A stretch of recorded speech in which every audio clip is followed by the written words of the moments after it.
Since GPO opened its doors in 1861, the agency has always adapted to the various technological changes over time to fulfill its mission of keeping America informed on the three branches of the federal government. And some of our retirees witnessed firsthand how innovation changed GPO.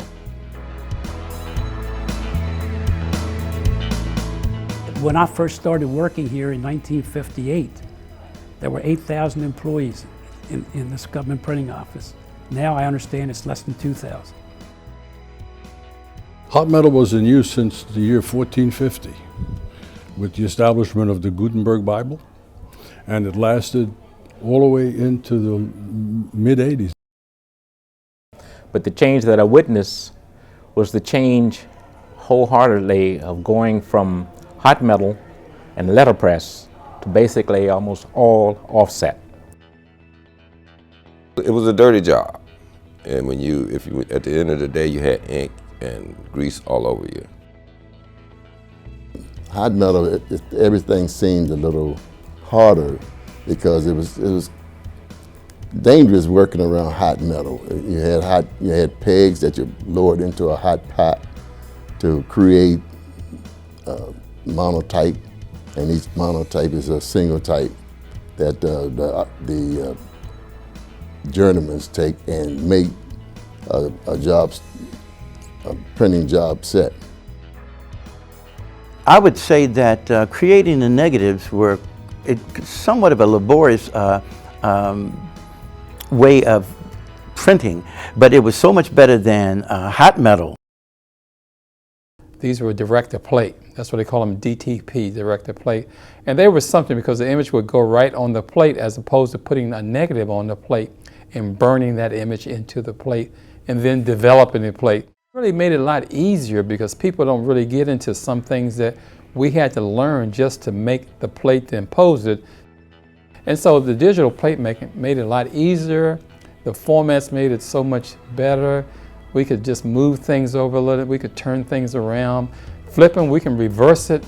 We could do almost anything. There was no four-color process done in the government printing office here, basically. Now I see the type line is done in four-color process. We used to manually make the passports for State Department, and we would hand sew them, hand number them, hand cover them, trim them on a guillotine cutter, and I was part of the process to automate it and to go to an automated passport system. I did the 6-color press, printing passports for right along. I was printing passports for a few years, 6 colors. Then the State Department wanted to change the colors again. All of a sudden they want to buy an 8-color press. It's not an 8-color press every now and that, but you put it in 8 colors on the form. I said, how you gonna get 8 colors on a 6-color press? They said, oh, you're gonna be doing rainbow printing or split fountain printing, same thing. And so we had a machine shop. They made a divider that you would put inside each unit on the press, the 2 units that were gonna run 2 colors. You had what they call a little divider you put in there to keep the ink separated. So the challenge was, how did you get these inks to print together without coming all the way together to get the right color you want? So we had to experiment with that probably about 4 or 5 months to get it right. It's back and forth until we got it approved by the State Department. Then they came along with the chip. They put the chip in, so that would help counterfeiters not be able to duplicate the passport.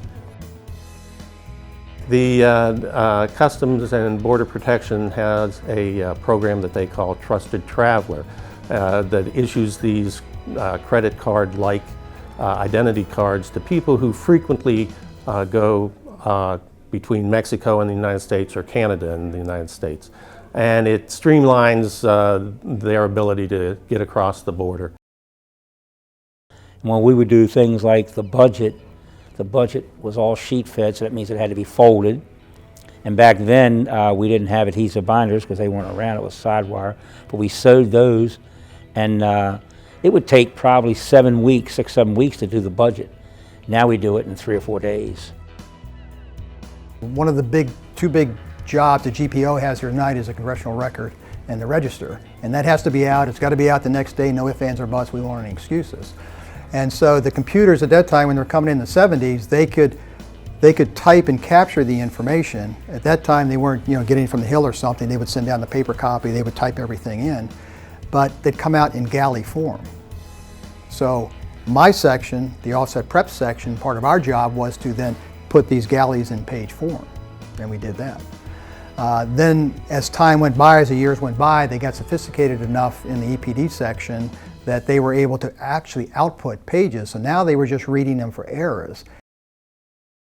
When our first computers were brought in, we shared them. There were two people that shared one computer. And then eventually we each got our own computer.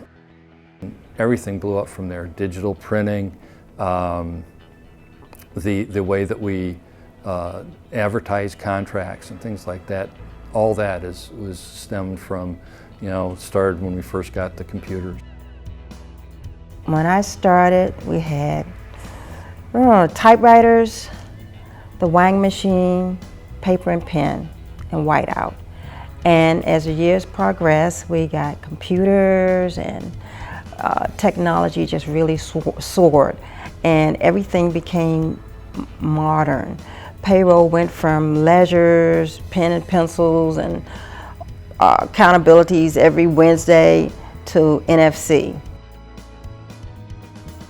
That machine, we had 3 of those, and they ran 6 by 9. We had 3 presses, 3 shifts, 9 crews. This press will outproduce all 9 crews because of this technology and the change. We went from having maybe 60 or 70% waste to like 0.1% waste now. And GPO looks forward to being part of the innovations of tomorrow.